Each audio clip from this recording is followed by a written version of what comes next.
had a weird dream last night. I just remembered. Now this is turning into the Dream Podcast.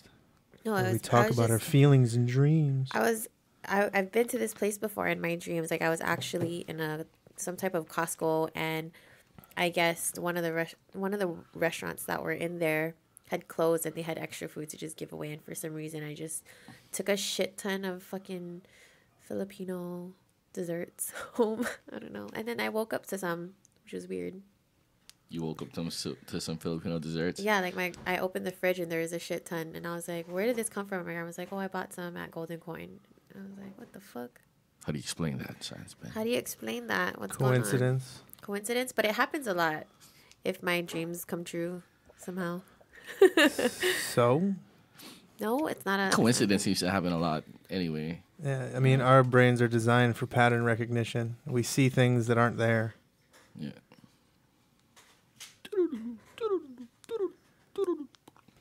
The real question is, what can you empirically prove has occurred because of something? Like correlation and causation are not the same thing. And that's something that's very hard for people to grasp sometimes.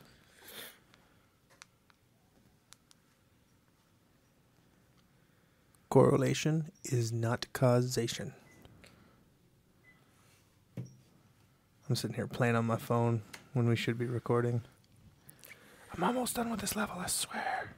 What are you playing? Skyforce. It's kind of like the old Raiden shooters where you're like playing a plane and you're just taking out enemies. And you get like boosters and shit. Those are fun. Yeah, I got really into this one. I now have the high score amongst all of my friends at 15 million something points. Your cat is here again. Hello. Oh, she's going to fucking bug you guys. Book us for what? I don't know. I thought I stepped on her earlier. I was like, oh my God. No, I didn't. I need to wash my feet. No, as long as I don't touch my face. I need to wash my feet before the next time I touch my feet to my face. Yeah, pretty much.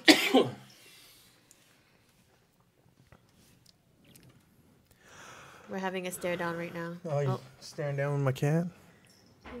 That's Tiger Lily, conqueror of peoples. There's that feedback again. I wonder if that's on the... I don't think it's recording if it's coming from his headphones. Yeah, if it's coming from the headphones, then it's not being recorded. But if it's coming from your headphones, then you should be the only one that hears it. Yeah. That's also true. It might be the connection from the headphones. Oh. I went like deaf.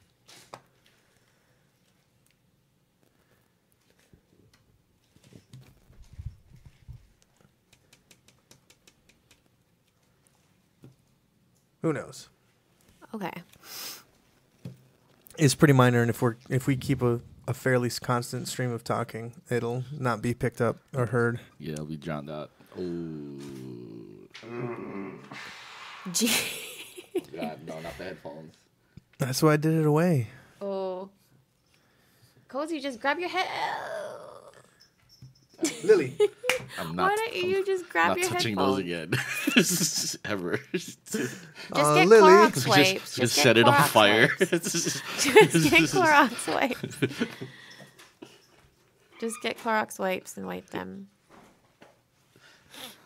Lily, go. Go. Go inside. Go. I'm probably going to throw them away right after. Both of them are allergic to cats? Severely allergic. Severely.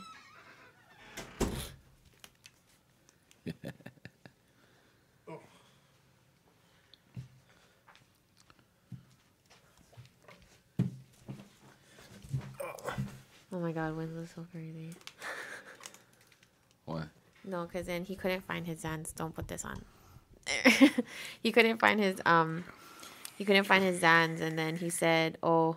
I just don't see the appeal of Xanax, like recreationally. Me neither. I did it once.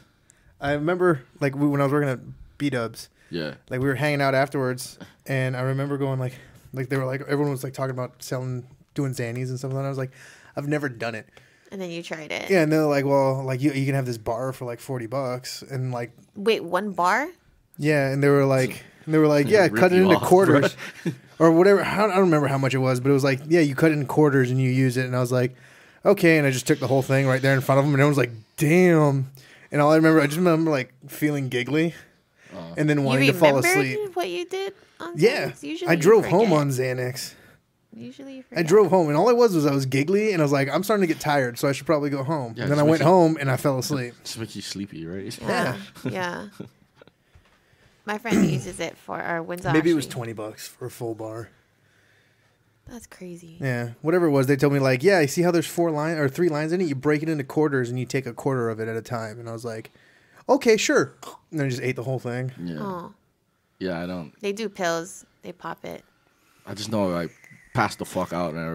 Well, the only times I've ever done it was when I was already shit drunk. And apparently that's not the That's way not to a do good it. thing. You shouldn't be drinking. I don't know. I just witnessed this happen.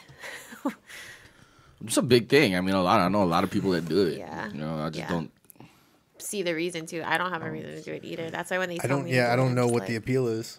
You know, when there's so much amazing other things you could be doing. Yeah, shrooms. like realistically, all it did was make me feel giggly and then make me want to fall asleep. And then it was like, And the people that usually take that stuff, I'll mention something like a hallucinogen, like shrooms or acid, and they'll think I'm fucking crazy. yeah, You know what I mean? it's like, oh no, I don't fuck with that stuff. Like, you guys are weak sauce.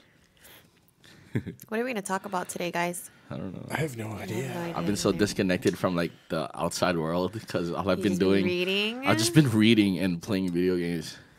I need to I've been start. doing I it. just been working this whole week.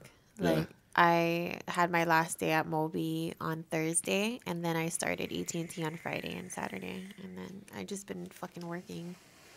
That's good. Get that money. You know what I'm saying? Yeah. I went through Yeah. 2 interviews in the same day. I went one for Yeah. Terminex and one for at Moby. And I'm pretty sure when Moby calls me, like, 'cause they both went really well. And I'm just hoping that Terminex calls You're me back and it's like, exactly yeah. where I was. And so I'm just going to be like, nah, I'm not going to come in for that second interview. Or I'm not going to do that second phone interview or whatever it is. I'm just like, nah, I think I'm just going to stick with the Terminex thing. Yeah, you're exactly where I was. So, like, because, like, the only thing I have left to do at Terminex is they need a background check, a driver abstract, Right. and a drug test. And I'm Right. confident I'm going to pass all of those. You're So it's like, literally in the same boat that I was 3 to 4 weeks ago. yeah, so it's just like, well, fuck off, Moby. Except I'm not going to start working at Moby. That's the only thing is I'm just not going to start working at Moby. Whenever you start applying for jobs, you should just walk in the place and be like, hey, hi, hello. What are you up to? This is the Aloha Broha Podcast. I'm one of your hosts, John Cozy. With me, as always, is Science Ben. Swag. And Sheesh. Hey there. The fuck was that? I don't know. Hey there. Hey there. Just turn into like hee-haw for a second, man. What? Yeah. Hey there. Hey, Hey there. there. Hey there. I was watching Iron Man 2 on TV today. Oh, and then Star Trek played after. And The I was shitty in one. Star Trek. Oh, I thought you said Iron Man 2. Oh, And I was watched like, yeah, Iron Man the 2, shitty one. and then Yeah, the bad one. yeah, and the guy that played the wrestler, I forgot his name. What's his name? Help me. Mickey Say- Rourke. We were Mick- just talking about him last week. Yeah. I know. So Mickey Rourke, he's in there and he's like, "I want my blood." he's like, Yeah. he's like, That's the movie that like re-ruined his career. I don't know why. He was apparently he was such a pain to work with on that film that everyone was like, I yeah, feel we're like I just could not see going to hire that. you I anymore. feel like I could see that. I don't know why, but I just kept imitating him Well, saying. you know what it was? It was because he was doing shit like, I want my bird in real life. I want and my he was blood. like, I want this and I want that and I, I want want this. my And everyone's blood. like, you're just a pain in the ass. Like, we don't need to give you any of this shit. So, bye. It sucks because I like Mickey Rourke. Yeah, so do Yeah. I. Yeah, The Wrestler was a really good movie, and this one I just feel like it was just something to kind of like boost his career, and it kind of just Well, he was trying to come back. And With like, that movie. With The Wrestler was the beginning of it. yeah. And then, like, Was the wrestler before Sin City? You're no. yeah, Wrestler was before Sin City. No. I think Sin City got released first because The Oh, Wrestler did okay. the independent Yeah, track and circuit. did a bunch of different like cans and stuff like that. So like the world got to see Sin City before they got to see The Wrestler, but I'm pretty sure The Wrestler actually got made before Oh, okay. Sin City. Okay. What's up with his face? All that He has plastic like surgery, hella plastic surgery, man. right? Because he was Me? known, not you. Oh, Mickey like you were Rourke. staring at me and I was Yeah, you because were like like, "What's up with Asking his you face?" He was And I'm asking like, a question. He was like, asking a question. yeah, no, I was just like, I can't look at there's- you when I talk no more. Or just everything's gonna be about for you. some reason, I was That like, fucking "What's wrong with science my ego. face?" Science. Jesus. I don't know why, but I just took it as like there was something wrong with my face. Nothing wrong with No, your face, man. Jesus. There's nothing wrong with your face. Mickey Rourke's face, though. It's a whole nother Yeah. story. Up in front of my face. I don't know. He was known as like one of the handsome men. Like he was in the same category as George Clooney back in the day, and he got all this plastic surgery, and then I don't know what happened. Looked like he just got hit in the face a lot. Maybe all the stunts and the rest were real. Maybe. He was an actual boxer, too, right? I guess. I don't know much about Mickey Rourke. Me either. Though I like his movies. I had this question that was asked. Winslow actually asked me. He's like, if you could name 3 to 5 people to play in a movie, who would it be? Mickey Rourke. Okay. Who else? Who else? Could you imagine Well, Mickey what's- Rourke playing me? What's the movie? It's about you. Oh, that could in play our you. movie? I'd Yeah, have that Mickey could Rourke play play me. you. Who would play you? Who would play me? Yeah. Who would I want to play me? Mickey Rourke. No. I don't know. Realistically, what would matter to me more than who's playing in it? Because I think that a lot of people could play me. I'm pretty dull, but I think like I would want to know who's the writer, like who's writing the story of my life. Chris Hardwick. Okay. That would be interesting, but I'm gonna decline that one. He's a comedian? Huh? He's not really a movie writer. No, he's not a. I mean, he's a great comedy writer and whatnot, but I don't think he's ever done any give scripts. him I a don't think he really chance. has a will to write scripts. Judd Apatow. That would be interesting. That'd be really cool. I don't know. I'd still really want Ryan Johnson. I'm a huge fan of Ryan Johnson. What do you do again? Looper, Brick. a good Oh, movie. he's gonna do doing Star Wars. Yeah, he's doing Yeah. Star Oh, Wars. I got Brick in my 8 and queue. 9. My queue. It's so good. Yeah, I'm gonna go watch it when I get home, I think. It's so good. Who would play you? I picked 3 dudes. It's kind of funny. Dudes are gonna play you? Yeah. Why dudes? Why not a Why girl? does it have to be a female? What if it's just like my character? I mean, because you're a female. Or if it was just like my character. That's Well, how I. That's fuck. what If I'd known did that, it. I would have Yeah. picked Jennifer Lawrence. Okay. Shit. I picked Jennifer Lawrence too as like my. Too fourth bad I picked it choice. first. I Okay, said it well, first. Whatever. I chose Robert Downey Jr., Robert De Niro, Adam Sandler, Jennifer Lawrence, and I couldn't choose the last one for some reason. Why would you want them to play you though? I don't know. I just feel like they can deliver my presence or whatever. You have a masculine presence. That's why you picked No, three dudes. not a masculine presence. I just feel like they would deliver it more because I feel like I have different sides of me sometimes. So Yeah. I just chose them for like whichever character. Like when I'm acting like a little nuts, it would be Adam Sandler. But if I wanted to get like hella crazy, Robert De Niro would be that person. And then someone that's just gonna make a point across, that would be like Okay, so Robert it doesn't De have to Niro. be doesn't have to be your gender. I wanna- maybe not your gender. wanna Okay, I'm I sorry. I want- should have been more specific. That's my fault. I want Donald Gleason to play me. Yo, Ex Machina, have you seen it yet? No, I haven't yet. I I want keep to see it forgetting so to bad. bring it because I keep telling you I'm gonna let you borrow it. Donald Gleason. That's who I want to play me. I'd have That's my Heath- only pick. Okay, I'd have Heath Ledger. Heath Ledger. Oh, Lords Why? of Dogtown. I don't know, man. Because you think he'd really get into the character of Cozy? Yeah. Have a 40 on the way to work, I feel and then like down a 40 right when he gets to work, so that he'd be right in the right spot. Yeah, because I feel like there's a lot going on in here with him, and there's a lot going on in here with me, versus what's going on the outside, on Yeah. the exterior, and I feel that's like how I portray myself. There's a lot All more right. going on in here versus what I express. You know, a very I don't know what you call it, a very mental acting. Maybe I Intellectual? don't know, not intellectual. I don't think I'm an know. intellectual at all. I think you're an intellectual. You're not an expressive intellectual, but you think about shit. Yep. Yeah. Ditto. Yeah, I guess so then. Ditto. Ditto. All right. Ditto. Number 121. What was it? I forgot his Pokemon number now. What? The Pokemon. Yeah, I forgot the Pokemon number. Pokemon. Or is it 152? What was Don't fucking? remember. Ditto. It's not No, 152. 152. Ditto Yeah, was it can't be one of 152. the It was like original 150. 150. It was like 121. Ditto Pokemon number. Are we Ditto Googling this right now? Poke. We got nothing else to talk about. What What did you guys do today so far? What were you guys doing? I'm on Bulbapedia. I'm surprised they went with Bulbapedia instead of just calling the site Pokedex. Yeah. Well, they wanted a pedia, and Pokepedia sounds, It sounds like Yeah. I don't know, He's 132. 132. Yeah. it does sound like a Pokemon. 152? Yeah. 132. 132. God damn.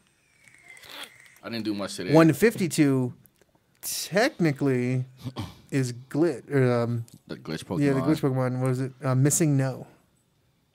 But then, in actuality, 152 is what's the fire one from? It's Cyrachro. No. Cyrodiil. Is it Cyndaquil? Cyrodiil's from Elder Scrolls. Yeah, it is. It's the town in Cyrodiil. Elder Scrolls. Cyndaquil. Oh god, you know what I've been on a fucking kick of watching? There's this YouTube channel where they do honest trailers. It's called Honest Trailers, and they do honest trailers of the Pokemon names. Yeah.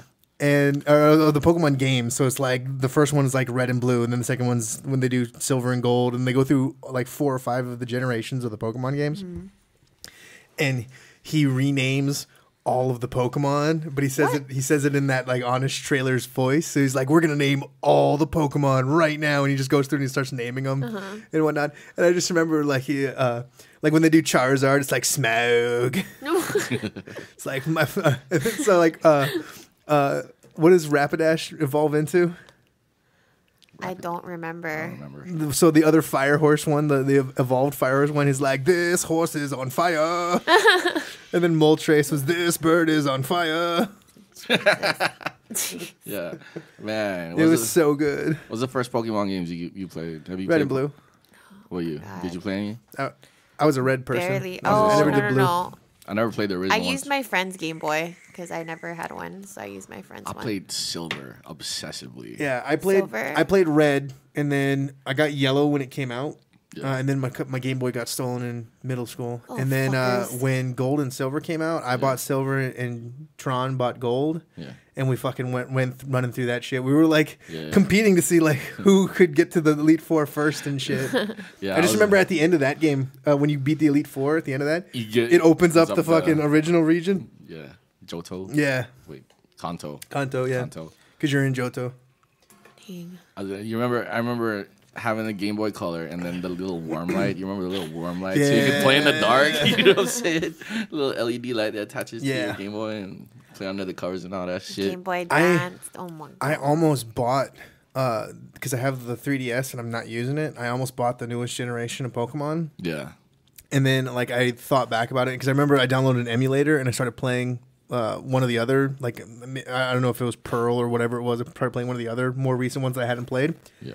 And getting like halfway through it, or like not even a half, like a quarter way through it, and being like, "Oh yeah, no, I'm bored of this game. Like I don't have that childlike, like I can't just like sit here and waste time on this anymore." Because that's what it is. The same game. Yeah, and it's basically like the majority of the time you spend on that game is walking in a circle in the grass trying to level up your fucking Pokemon so you can do the next thing. Yeah. And like I would get to a point where I was like, well, I need to level up my Pokemon. I start leveling up, and then like a day later when I came back to it, I'd be like, I don't know where I'm going anymore. And there's no fucking hints on how to like what the next thing I'm supposed to do is. Yeah. And so I was just like, well, fuck this. I just stopped. Same here. I downloaded Pokemon X and then I played that for like 5 hours and I was just done with it. I haven't even opened up my fucking 3DS in months. 6 months. Maybe a year. Shit. Probably tomorrow I'm gonna go turn in my 3DS and all the games I have for it and Assassin's Creed Syndicate because I'm done. I'm not gonna go back to that game even though I have like the Queen's missions left. But I did basically everything else. But I'm gonna go turn all that in, and I'm thinking because I if Battlefront is on sale, if Star Wars Battlefront is on sale, I might get it. But I'm not paying the full fucking price for that stupid thing with all those expansions. Like I'm honestly thinking like it's like $100-something for everything. Exactly. Yeah, that's why like I'm thinking like if I wait until they come out with like the Game of the Year edition, you can get all the expansions. Oh, like $60. Yeah, when you get the original game plus its expansions all in the same disc, I might drop on that and get $60 or whatever. But I'm not paying because it was $60 for the game, and then it's like another $70 to get the season pass and have all the downloadable content. Right. And I was like, yeah, fuck you, EA. Did you play the beta? I did. It's fun, right? Yes. I think Drop Zone or something. I like that one. I never got to play the online though, because my internet connection was really shitty at the time. So you just played the waves. Yeah, like General Akbar in the corner. Yeah. It's a great game. I think I'm gonna buy it too. And Bronson just got PS4. I think he's gonna buy that game too. So we'll have some people to play with. Yeah. Damn. You need to start playing video games, Sheesh. I will, but I need to start actually getting good at them. I get frustrated easily, and I'm just like, oh, damn it. You're frustrated. Not like super frustrated, but there's times where I just lose interest, and I get caught up in other shit, and I'm just like, oh, fuck. Like putting a sock in your hair. Yeah, so tell us about your sock in your hair. Yeah. She says a sock in her hair. my hair. And it's a called dirty sock. It's not a dirty sock. You're just creating shit. Well, we asked her if it was a clean or dirty sock, and she couldn't give us a straight answer. No, so no. we're You assuming asked it's a Cozy dirty asked if it was a sock. dirty sock, and I said no, it wasn't. I specifically bought this to make a sock bun. Do they make things specifically for sock buns that aren't socks, but they're just for your buns? Yeah, but this is the first one that I made when they had like the do-it-yourself, like on how this person had done her hair this way. Is it just so it poofs up like that? Yeah, so some people it's like a donut. You would put put your ponytail through the hole and then just like wrap your hair around This the is sock. interesting. And Girls then put you would socks. just Girls put socks in there. And then there's another way that I do it where I put my ponytail through the hole and then I just kind of like fold it in so it looks bigger. You know that the thing with socks, there's like that joke with socks. I don't know if it's an actual thing about people jerking off into socks. Back in the day. Supposedly it is. I don't know. Because I've I don't never know if fucked a people sock do before, that. and I don't imagine it to feel very good. Yeah. Well, I think like the idea was like you're jerking off, and then right before you come, you put your dick in the sock, and that way it catches it, and you don't have any cleanup. And then you just wash the sock. Okay. I think that's the point. I don't know. Yeah. Never done it myself. I thought they just like lube the sock up and they fuck the sock like it's a fleshlight. That's pretty weird. That's pretty weird. I remember in the know. Marines, someone pretty figured out weird. how to make a homemade fleshlight by taking a Magnum-sized condom Oh, and a roll of toilet paper, like a my cheap roll of toilet paper, God. and you rip out the cardboard center of the toilet paper, Yeah. and then you put the condom through, and then you stretch it over the top of the toilet paper so that it like stays, and then you just shoot some lube into that and like move around and just put that in between your mattress. That's the jerking off sound, guys. Yeah, you like Sandstorm just You gotta starts playing while you anticipate it. jerk off. yeah, it's like it's complete. Anticipate it. Come on, build it up. Build it up. The build up happens Build up. right when Yeah. you're about to blow your load. Yeah, and then the drop happens. Like, ah! Yeah. You guys are fucking hilarious. So that's how you make a homemade flashlight. Yeah. Don't spend that. How Last much- episode, I taught you guys how to make LSA. Now I'm teaching you how to make homemade flashlights. This is important information, man. Okay, This is science things that Ben, kids need to know. You need Yeah. to make one of those videos that they have on Facebook, like do it yourself kind of stuff. Oh, we're doing it, dude. Oh God, We're gonna we're make gonna it. make a flashlight. We're gonna make it. We're gonna like set up the room to make it look like you ever watch Unbox Therapy. So how it looks all nice and there's a little fall up and have like a little overhead camera. So And he shows me Show you making step a by step. pocket pussy out of a piece You guys out of are- a toilet paper You roll guys are hilarious. This is gonna happen. and a Magnum condom. Hey man, guys gotta get creative because girls Innovative. They don't give it up. they don't give it up. I don't know. Girls what? Girls what? What do me. they have to do? Like they could just take a fucking cucumber and shove it in there. You know what I'm saying? I know there's so many toys for girls. I wouldn't There's do like that. 2 toys for guys. First of all, that's just kind of weird for me. I don't know how some girls do that. Like that's just like bizarre. Well, to that's just me. that's just what came off the top. I mean, there's Yeah, if yeah, you look at of like the course. girls section in a sex shop, There's like all a whole these- wall dedicated to Yeah. various dildos and vibrators. Exactly. And the guys No, have like 2 Spencer, toys. They got it's- fleshlights Yeah. and the pocket pussy, which is the less like cheap version of the fleshlight. And then they have this, And they're like, essentially the same thing. Just one has like makes it look like a Different pussy, and the features, other one different doesn't really features. look It's like a all pussy. by preference, I guess. and there's one that looks like you're just looking at like a paraplegic. You know what I'm talking about? Oh, the We're really talking Yeah, it's just about like the sex it's toys. just like the ass and then the pussy and the butthole and it's none of the rest of the Yeah, body. it's just It's like- just the butt. yeah. So Yeah. it's Butt. basically just like a butt, Yeah. and some of them have the butthole and the pussy hole. I obviously don't spend a lot of time. Oh, there's some that are like a full like miniature torso that have boobs, and then there's like a little bit of space, and then there's just a big Wow. pussy right there. Yeah. Wow. Yeah. Okay. Yeah, and it just looks like there's no legs, so it just Or looks arms or weird. head. Would you guys use that? I mean, if I was If I wouldn't buy one, but like if someone was like, Yeah. "Here's the thing," I'd be like, "Well, I'm gonna see what it feels like." well, fuck it. Yeah, You know I what mean, I'm it's saying? there was a fleshlight when I was in Iraq. There was a fleshlight that was getting passed around, And I remember that I remember sitting there God. thinking like, I don't think that thing's been cleaned, so I'm just gonna not look at that or That's touch why it you wear at all. condoms. That's why you wear. And then the other option for guys is you spend like $5,000 and you get a real doll. $5,000? You just get a hooker at that point. Yeah, but then you have the real doll forever. Oh, okay, yeah. It's an Hooker investment. the hooker you It's an get for like a investment. night. Yeah. But for $5,000, how many nights is a hooker? You know what I mean? A high end hooker, like 5 nights. That's probably okay. Yeah. Probably. This one I get for the rest of my life. Yeah. And I can choke this one and like stab it and I'm shit. pretty sure there's a bunch of hookers out there that like to be choked. That's like a thing, right? Yeah, I don't know if they I think it like to depends be on their choked. sexual- I think most people who like to be choked prefer to like intimately know the person that's choking them and like be able to trust them. I don't think most hookers would be able to like absolutely trust their johns to like stop choking them before they die. Mm. You know what I mean? Yeah. You think there's an Uber for hookers yet? There's got to be, Uber? right? Well, there's Rub Maps. Rub Maps? Yeah. What the fuck? What's Rub Maps? Rub Maps is like you can go on Rub Maps and look at reviews for local rub and tug massage parlors. Okay. Yeah, and they review the girls and like there's like a star rating It's system. like a Yelp for you. What, do you download it from Well, the like, App Store? But like, well, I don't think you can download Where did you this. find this? Where did you find this? I heard it from Brian Redband on Joe Rogan's Of course. podcast. Oh my god. And of course, Cozy's like, "Oh yeah, why didn't I think of that?" Rub Maps. That is ridiculous to me. Do Yeah, they no, have but one like in- it gives you the location of rub and tugs around you, as well as like reviews of I the like how girls there's inside. like a very somewhat discreet name for this. Rub Wow. and Rub tug. Map. Rub Map. Oh, There's- Rub and Tug is the name of a massage parlor that does happy endings. There's I a see. lot in Hawaii. Really? Yeah, I've been on there. I checked it out. I've never heard of any of these places. I know. Yeah, no, that's why they're still up and running is because no one knows that they exist except for the people that know. Because I know where a few are. Yeah. Yeah. I didn't know we had any here. I've never. Oh yeah, no. There's you can't They're go not- somewhere that there isn't one. Yeah, there's a guarantee. There's. You go to Alaska, there's like every other business is a rub and tug probably. What? I've been to two, but I've never like been in them. Yeah. I've hung out in one because like we were fucked up one night and we were just bored and like, oh, there's a massage parlor there. We should just go kick it. And it's just like it was just girls trying to get us to go in. Yeah. And we're like, nah. We just wanted to see what this place was all about.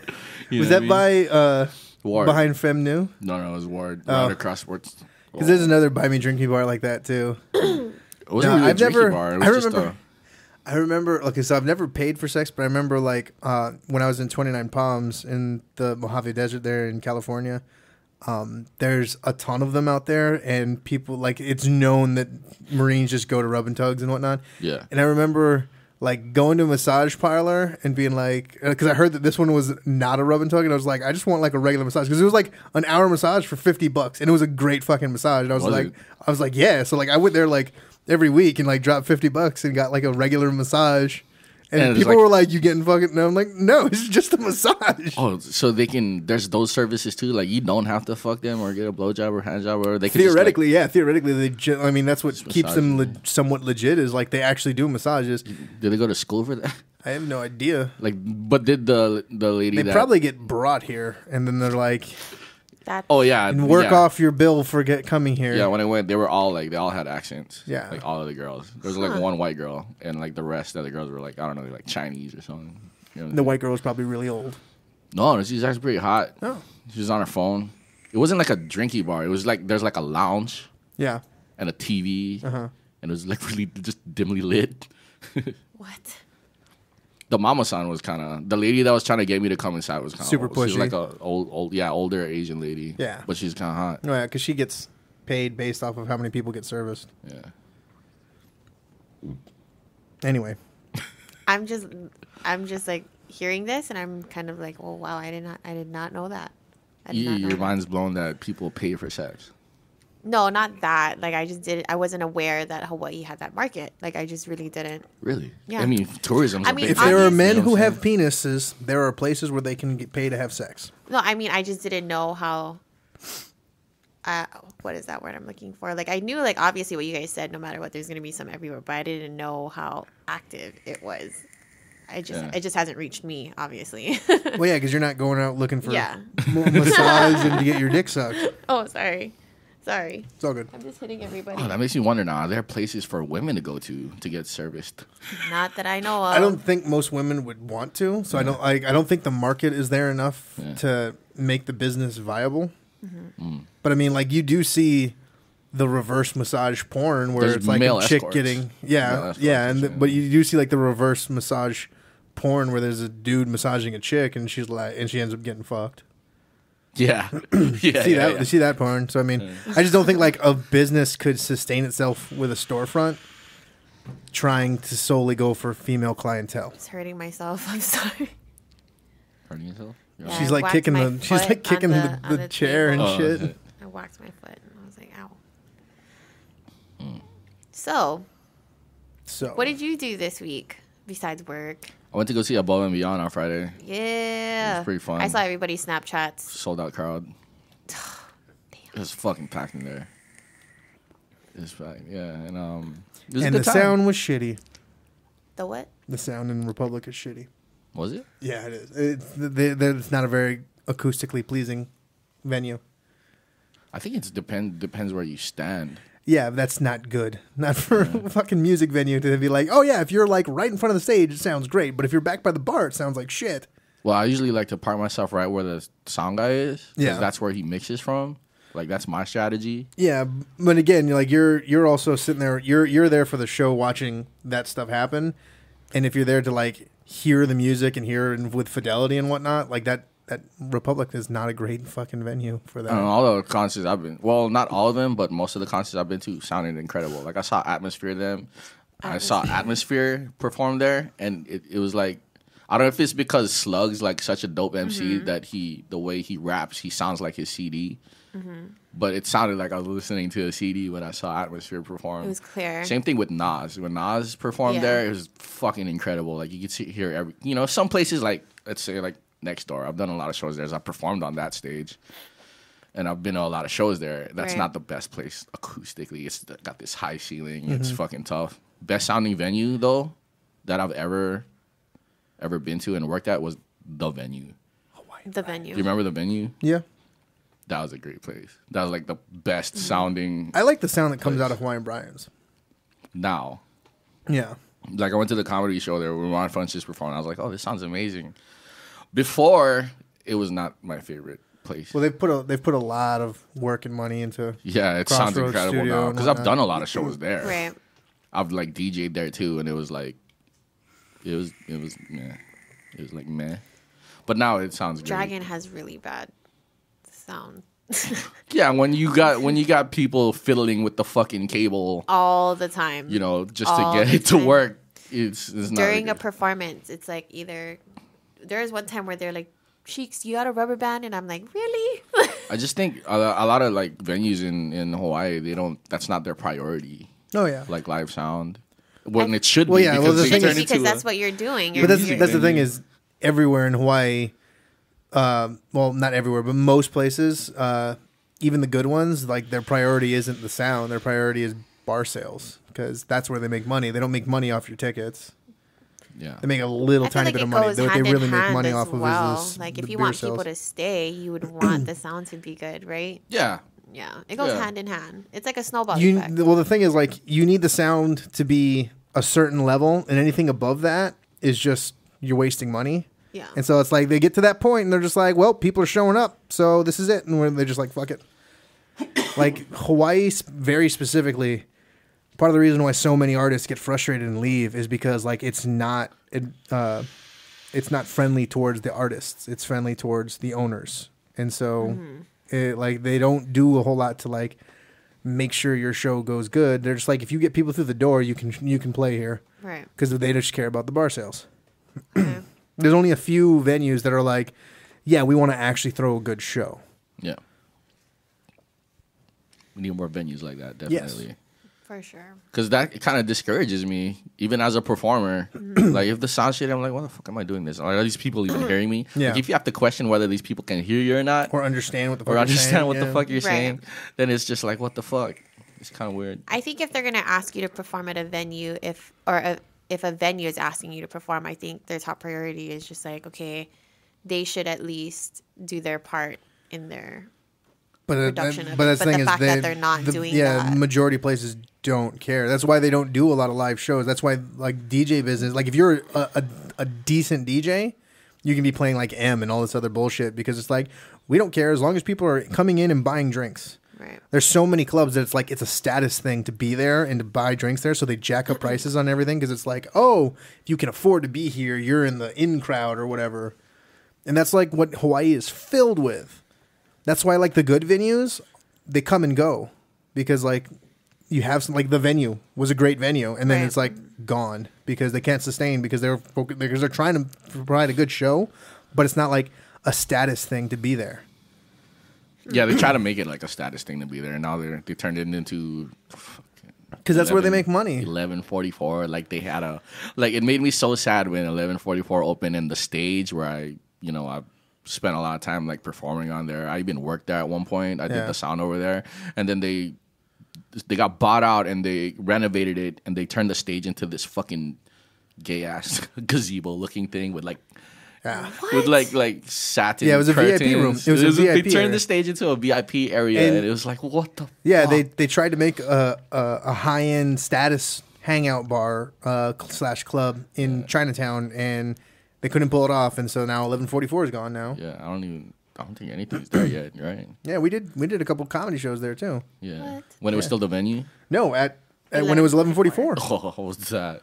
They did pretty well. I mean, like, we had to kind of fight them a little bit to, like, get the stage like the way we wanted it, and the crowd set up the way we wanted it, but, like, they did well. So I mean, it wasn't horrible. It was just a pain working with the new owner. Yeah. Because he clearly didn't care about the show. He clearly just cared about people through the door and bar sales. Oh yeah, that guy was kind of a dick. Yeah.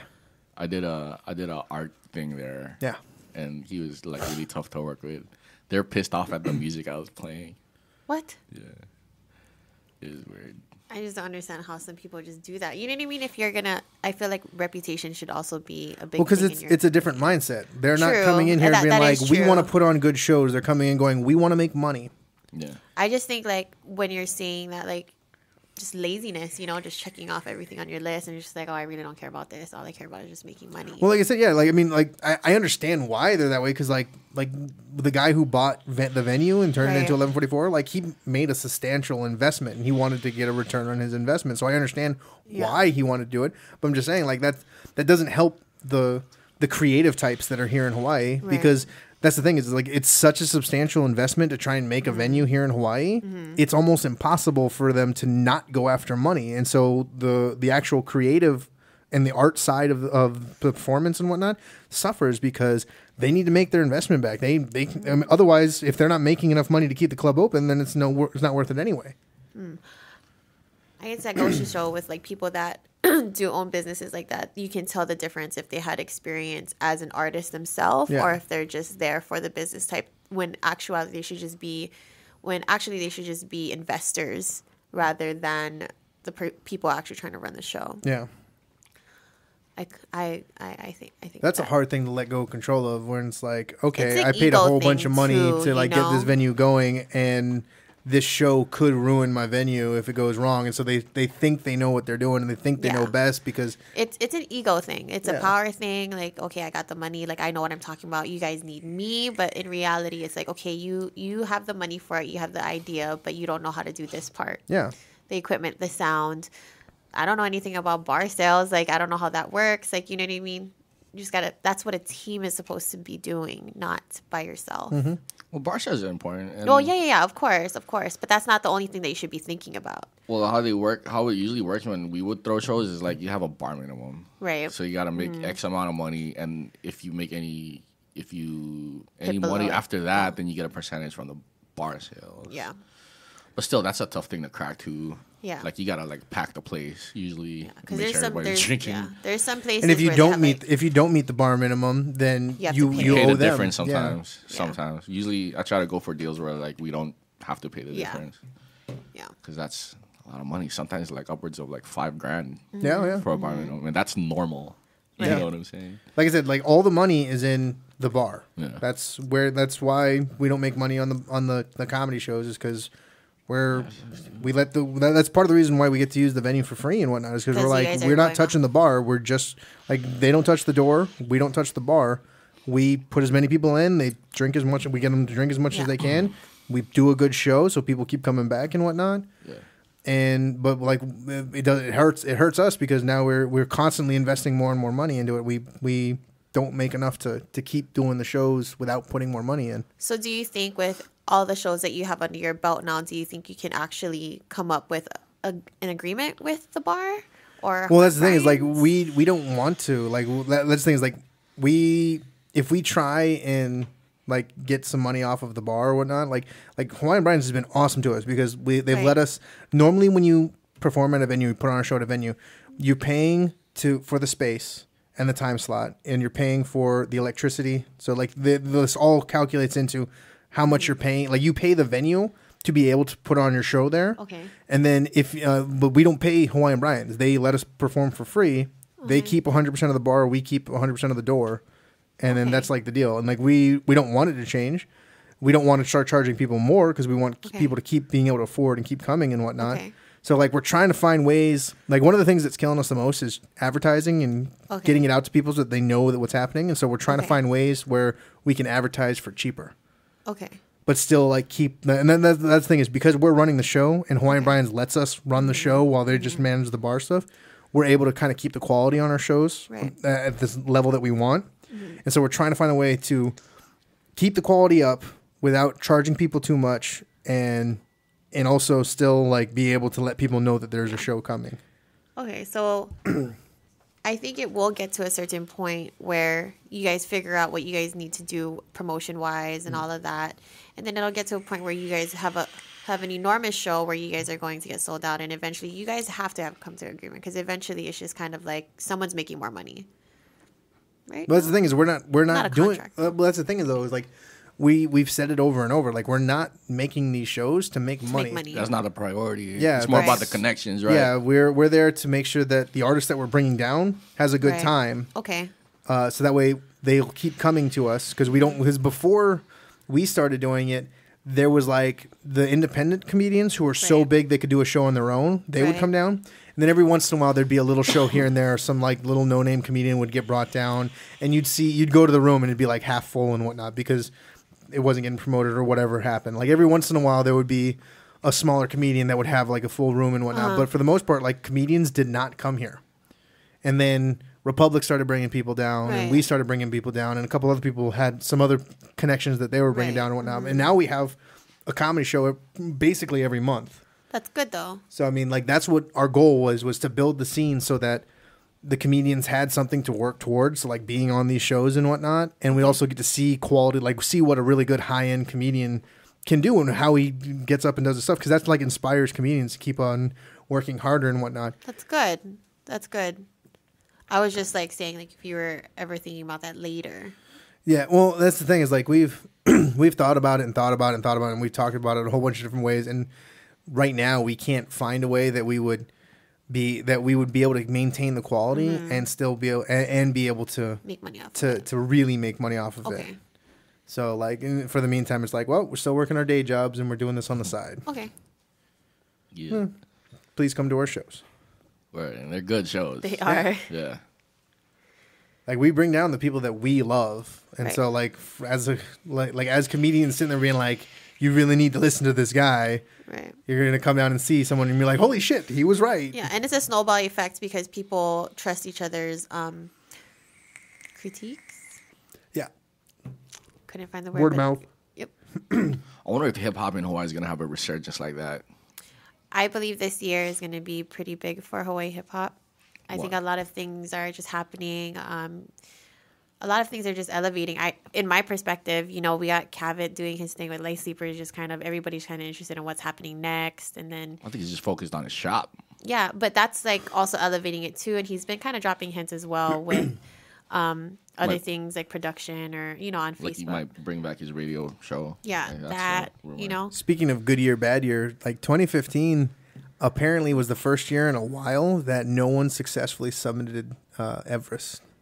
Really? No one made it to the top in 2015. That sucks.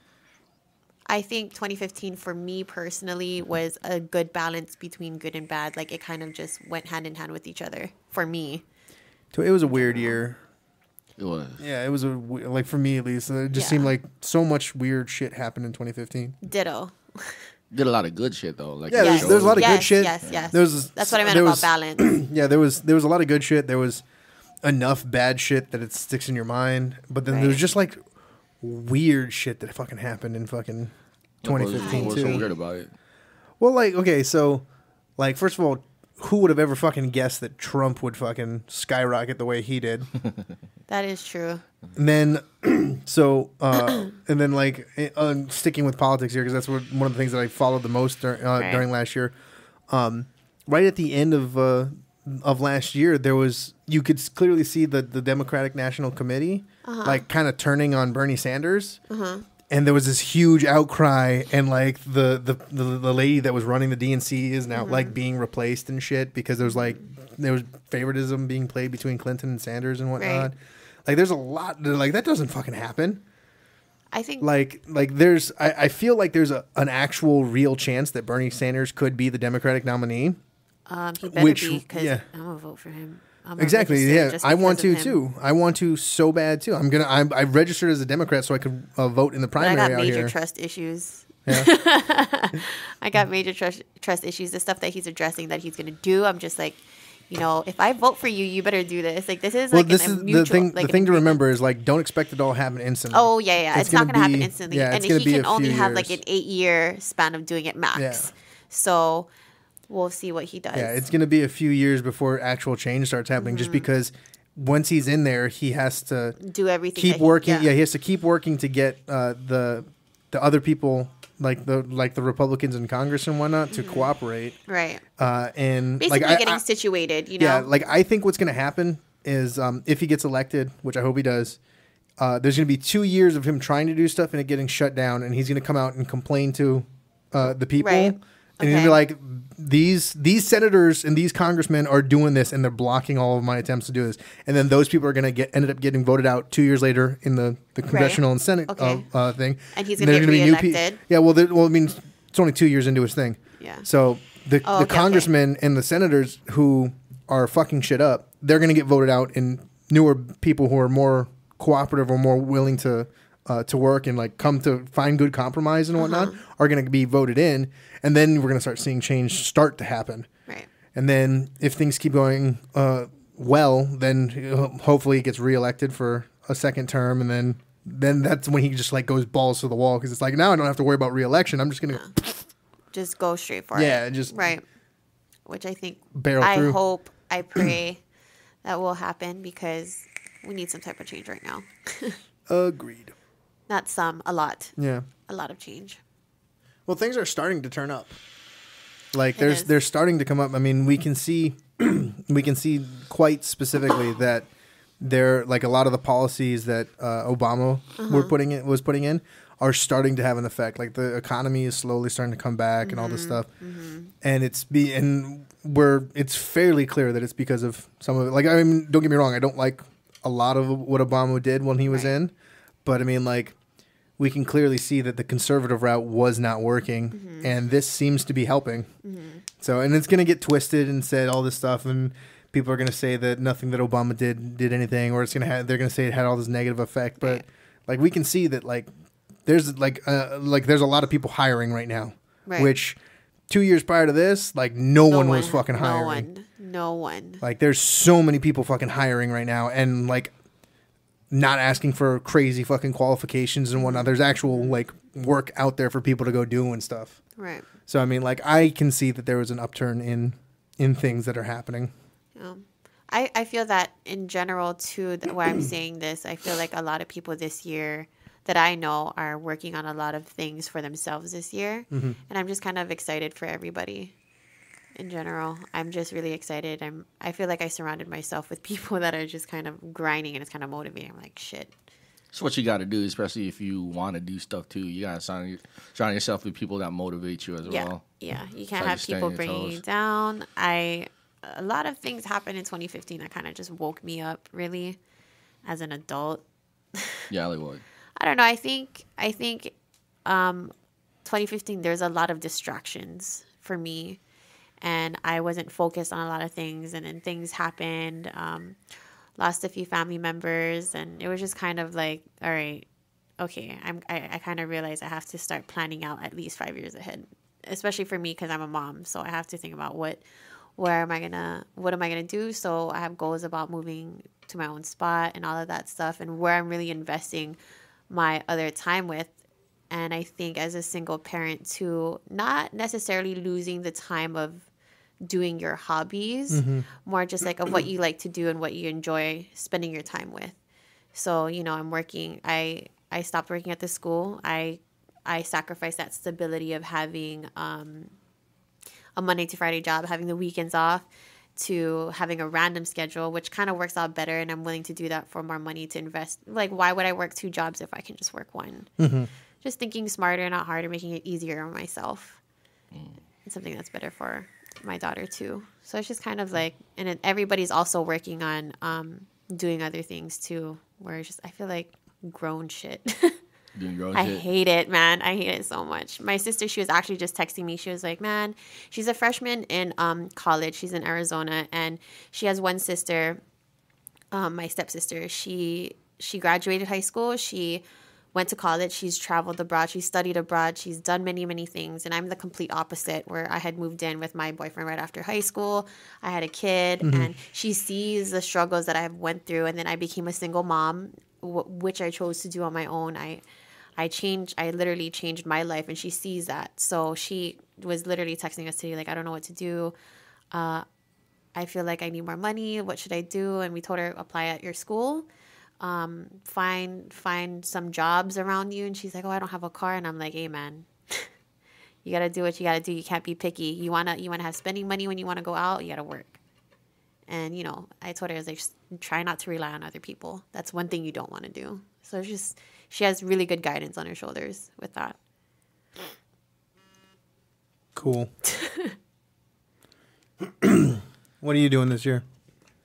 I'm just working on stuff that I want to do. Exactly. I try to, for the past 5-6 years, I did the crew thing, like where the only thing that drove me was my crew, like everybody around me, creatively, that's why I made music. Like I've never rapped on my own. I've always done something with somebody else. So this year I'm kind of like set up to just do shit on my own because a lot of my crew left. So now I've just been like, this whole year is just me like doing your own shit, doing you. Yeah, figuring out how to try to find, I don't know, this sounds gay, but find myself, I guess. No, and I believe that. I think this. So I started doing the vlog, That's something creative outlet, solo dolo.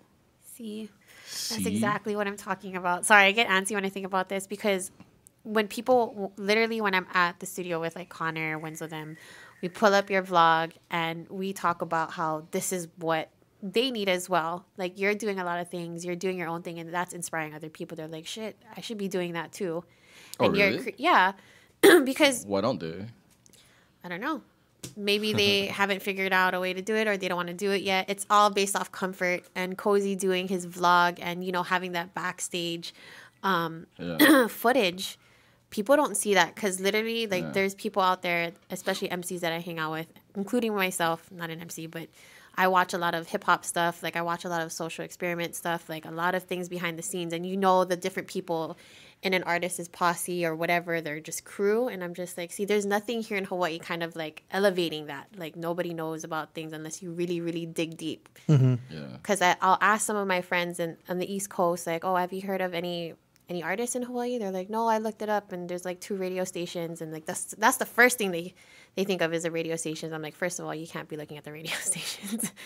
No offense to the radio stations. I'm just saying, like, if you really want to dig deep, you got to look for these artists, and I'll send them like the live shows and stuff like that. Yeah. That's where connections built. Yeah. And I think Cozy doing his vlog is such a great thing because a lot of artists are just kind of I want more people to do it. Like, I got Micah to start doing it. Yeah, and like, there's so much. Have you watched them? No.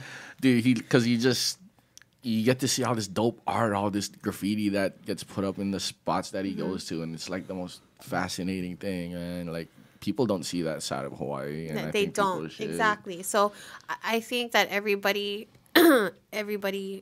doing their own thing, what that means to me is just like when people say no one's better than doing you than yourself, is because really there's no other person like you. There's other people that could relate to you, which is great because that creates an outlet for that person. Like, oh, this is why I watch this person. This is why I follow them or whatever. I think doing your own thing is just because you're just focusing on yourself. You're not worried about anything else. And then that's motivating and inspiring for other people. Yeah, I want everybody to vlog. I totally watch. Like if like the homies would start vlogging, I totally watch that shit. And I'm the last person like that would think of myself as someone who would vlog because I'm very shy. Yeah. You know, and putting out myself out there like that, it terrifies me every time. It terrifies you? How do you While think? I'm editing, I'm like, oh man, I fucking hate how I look. I hate how I sound. Everything's boring. I still love like there's a shot that like you created for yourself unknowingly that is just one of the most amazing and beautiful shots that I've ever seen.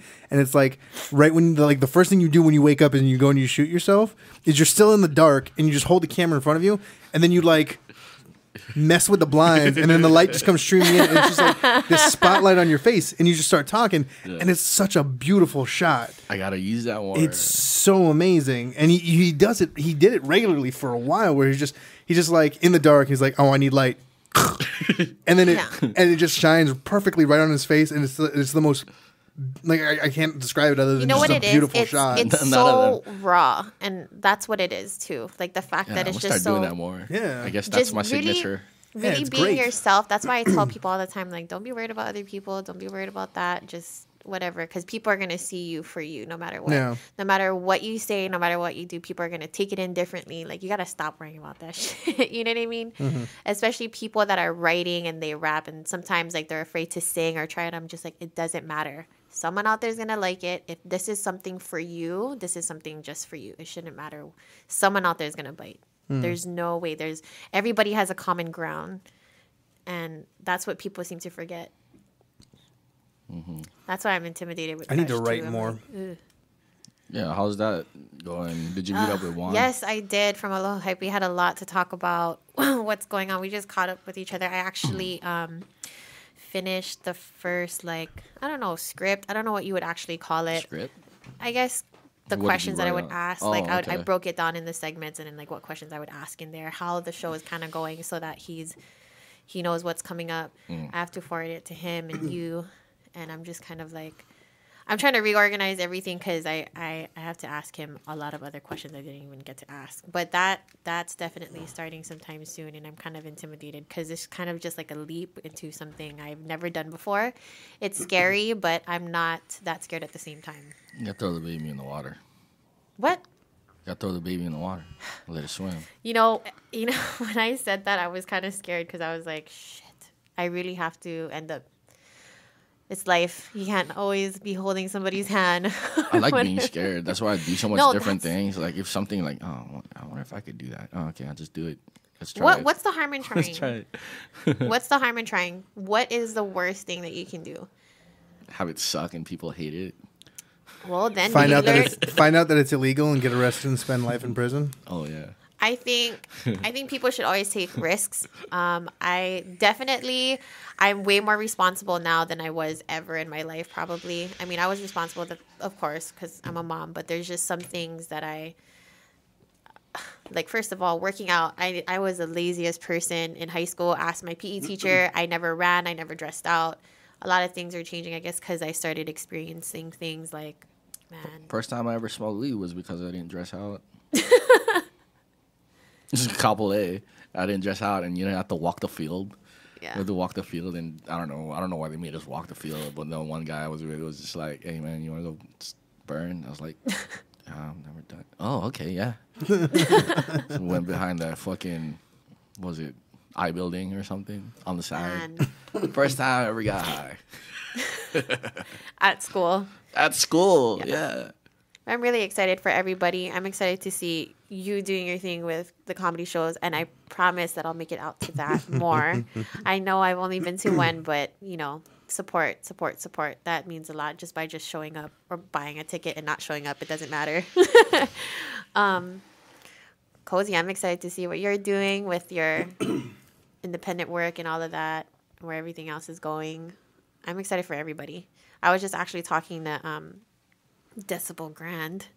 Wenzel made him a beat, and he was just like, man, I wish I was back home. I feel like it's starting to get popping again. And I'm like, I'm glad you see that too. Is it?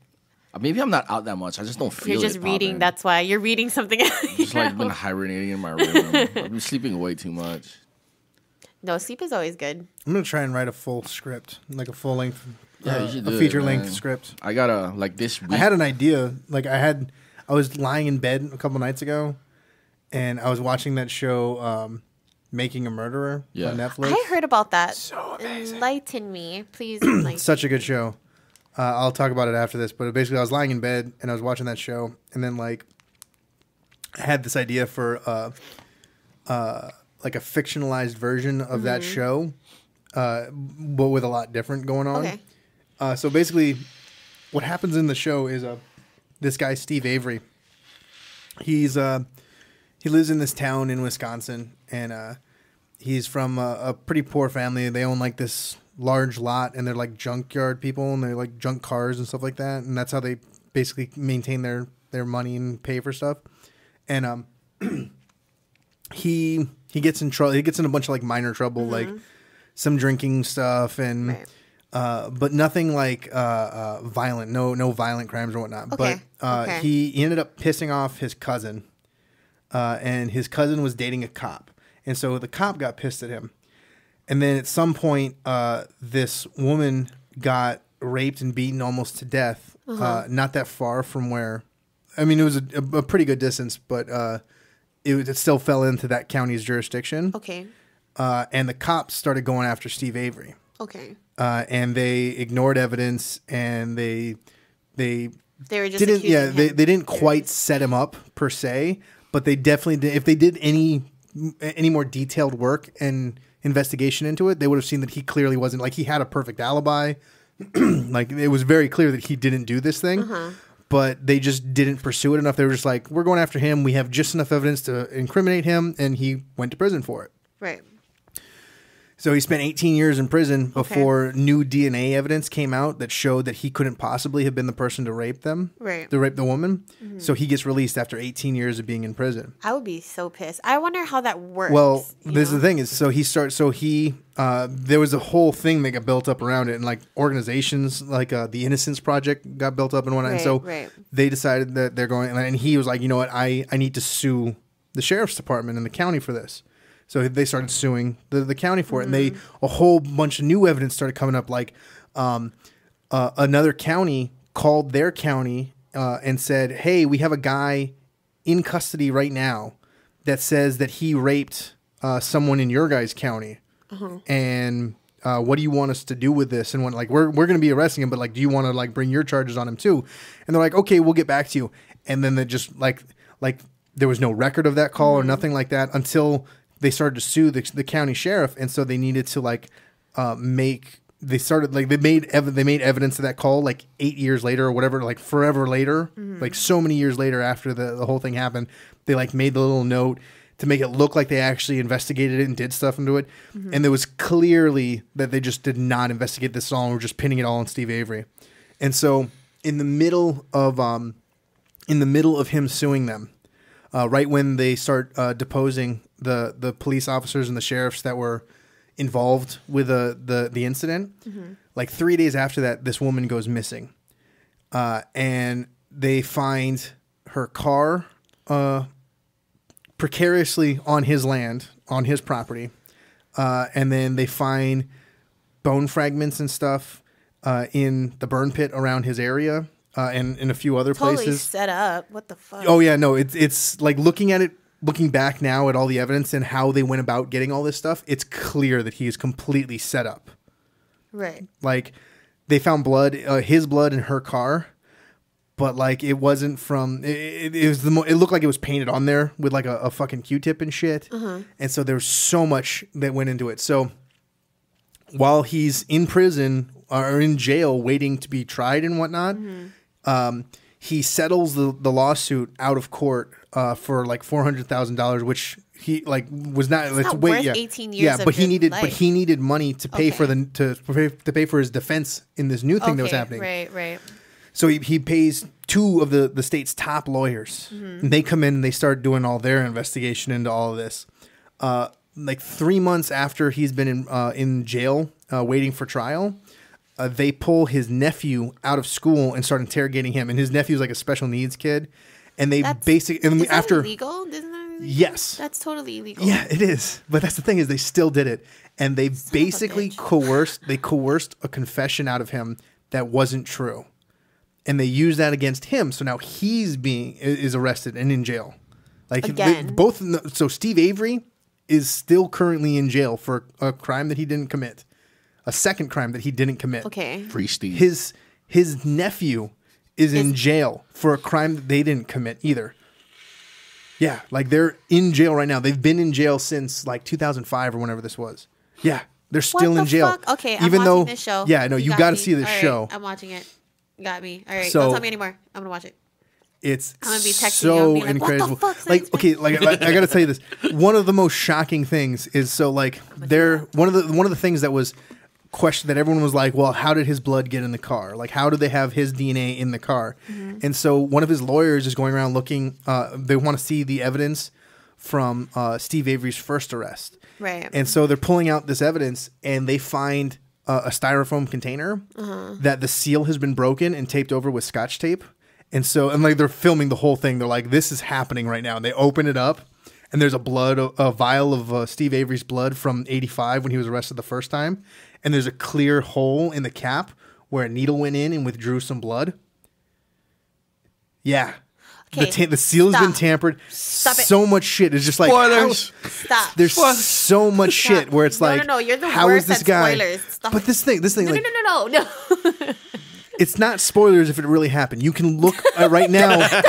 You can look. Spoilers are. You can look right now online and see that Steve Avery is still in jail. So nothing that I'm telling you is a huge surprise. This is a real thing. Story. He is still in jail for a second crime that he, as far as we can tell, clearly did not commit. And the whole point of this 10 or 12 episode documentary is it's showing that the justice system is fucked up. Is not working. Is fucked up. Yeah. Because when they interrogate somebody, because I've been interrogated before, especially when I was young, when I was like around 5, you know what I mean? It's kind of intimidating because if you're 5 years old and you're being interrogated by adults, you kind of feel pressured to say what you have to say or what they want you to say. Yeah, exactly. And, so and that's the thing. Like that's the thing is like they're very manipulating at the same time. So at the time when they were interrogating that 16 or 15 or 16-year-old kid, his nephew, right. They didn't have the courts and whatnot didn't have access to like all this footage that happened and whatnot, but the documentary did have. So while they're talking about it happening currently, they were seeing this footage of. Like, okay, so the kid couldn't afford a lawyer, so he got a public defense attorney. Right. Yeah. And that guy did not have his interest whatsoever because he ended up like first of all, he almost never talked to the kid. He just assumed he was guilty and was immediately going for a plea deal. Then he hired an investigator to come in and get a written confession out of the kid again. So like he sat with they have video of this investigator sitting with this kid for hours, basically forcing him to write out a confession on this whole thing.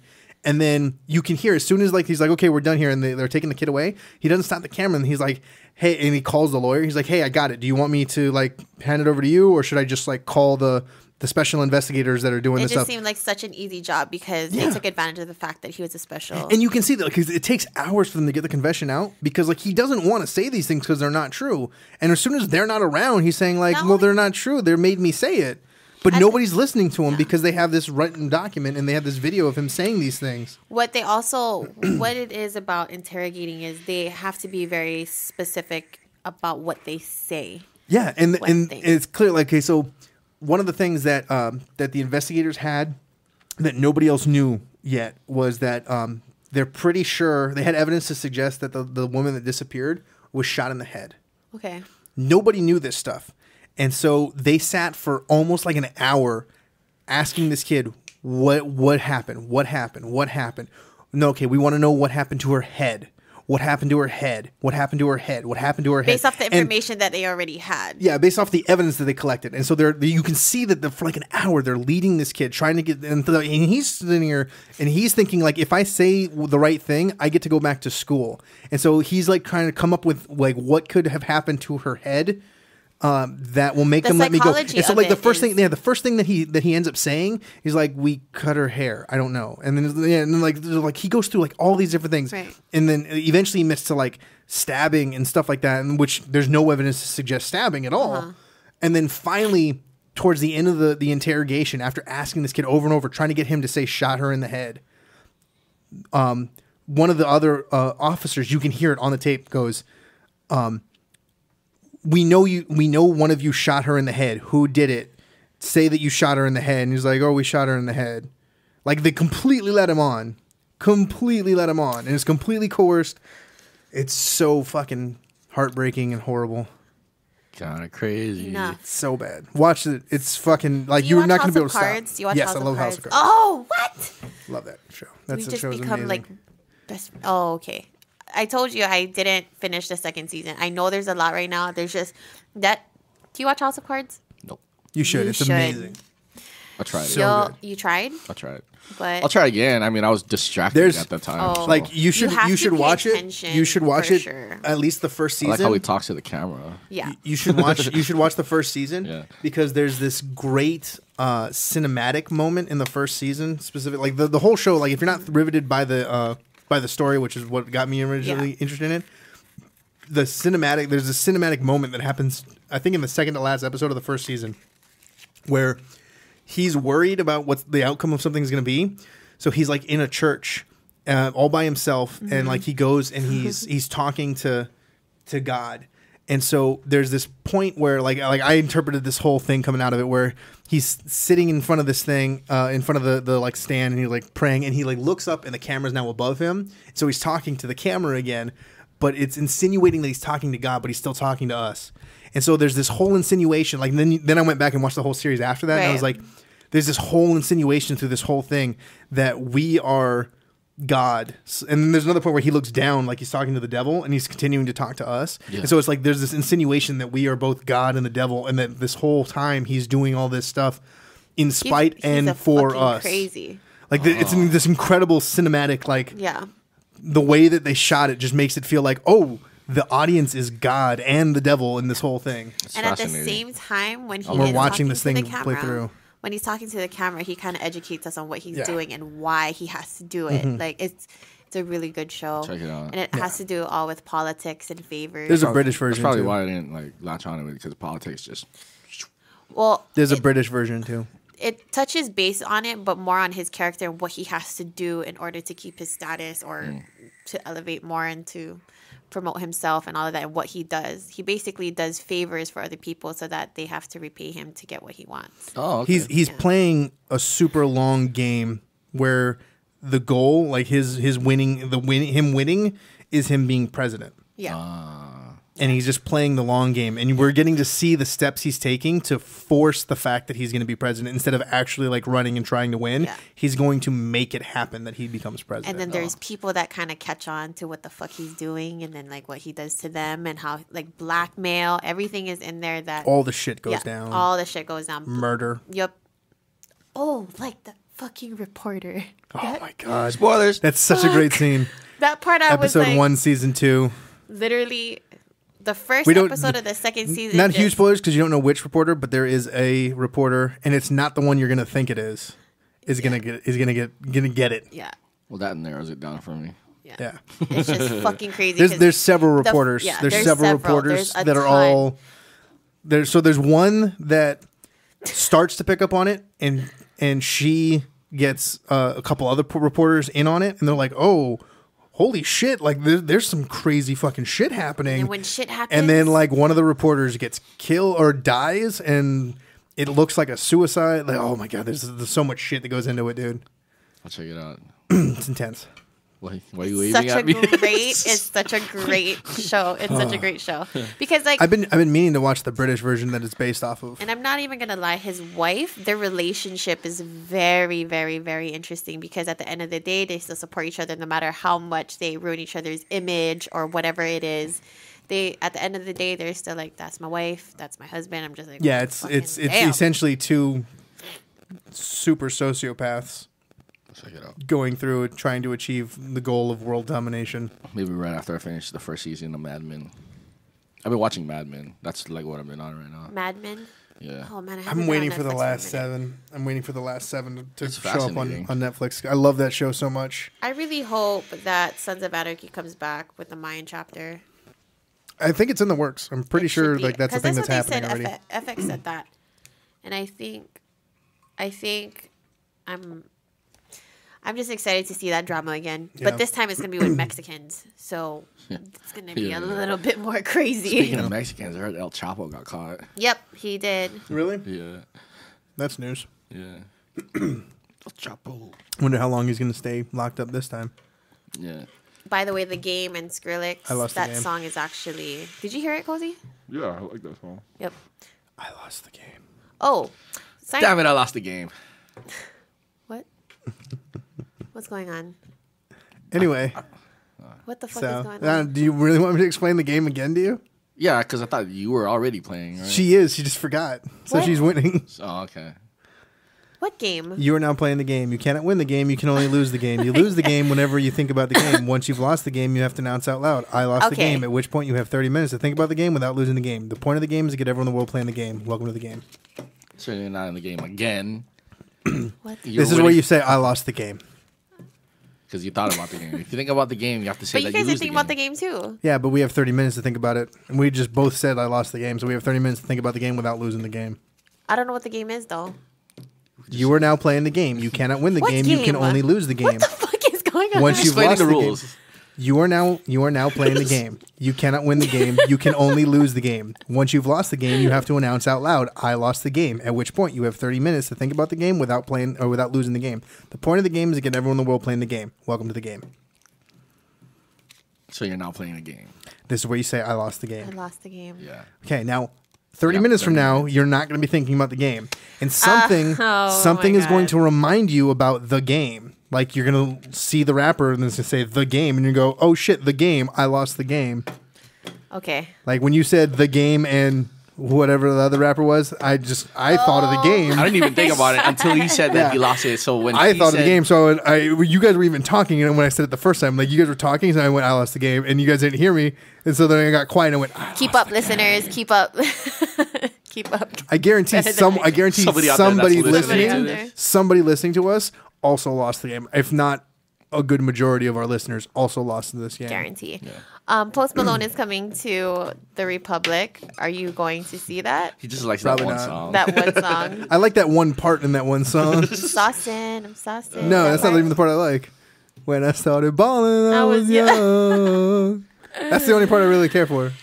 The rest of it, I'm my like, okay, I've God. never heard another song by him. I had Yeah. some people that I follow on Snapchat and Instagram, like were going off on that particular part. Like they were at like a party, and like everyone at the party was like, "When I started balling, I was young."